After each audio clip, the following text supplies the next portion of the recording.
রমজানের এই পবিত্র মাসে আপনারা শুধু মুনাফার কথা না ভেবে আল্লাহ তাআলার সন্তুষ্টি অর্জনের লক্ষ্যে কাজ করুন, তার আদেশ মেনে চলার চেষ্টা করুন।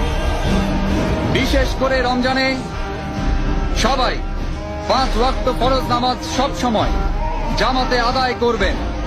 তারাবির সময় সাম্রাজ্যের নিরাপত্তা প্রহরী ছাড়া বাদ বাকি সবাই এশার নামাজ পড়ার পর দোকান খুলে না বসে রমজানের রহমত অর্জন করার জন্য তারাবির নামাজ পড়তে যাবেন।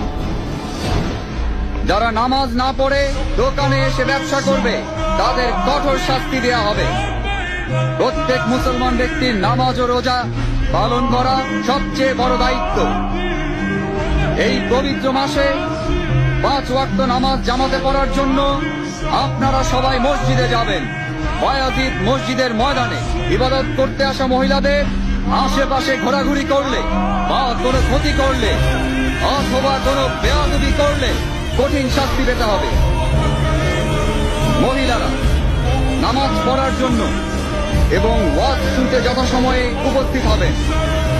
নামাজের সময় ব্যতীত মসজিদ প্রাঙ্গণে মহিলাদের আনাগোনা একেবারে নিষিদ্ধ করা হলো। মুসলিম এবং অমুসলিম কেউই দিনের বেলা জনসম্মুখে কোন রকম খাদ্য গ্রহণ করবেন না, পানি পান করবেন না। রাতের বেলা বিনা প্রয়োজনে ঘোরাঘুরি করা একেবারে নিষেধ। মহল্লাবাসী, ব্যবসায়ী এবং বাকি সবাই নিজেদের দোকান এবং বাড়ির আঙিনা সব সময় পরিচ্ছন্ন রাখবেন। নিজের আশেপাশের পরিবেশ পরিচ্ছন্ন রাখার পাশাপাশি নিজেরাও পরিষ্কার পরিচ্ছন্ন থাকবেন।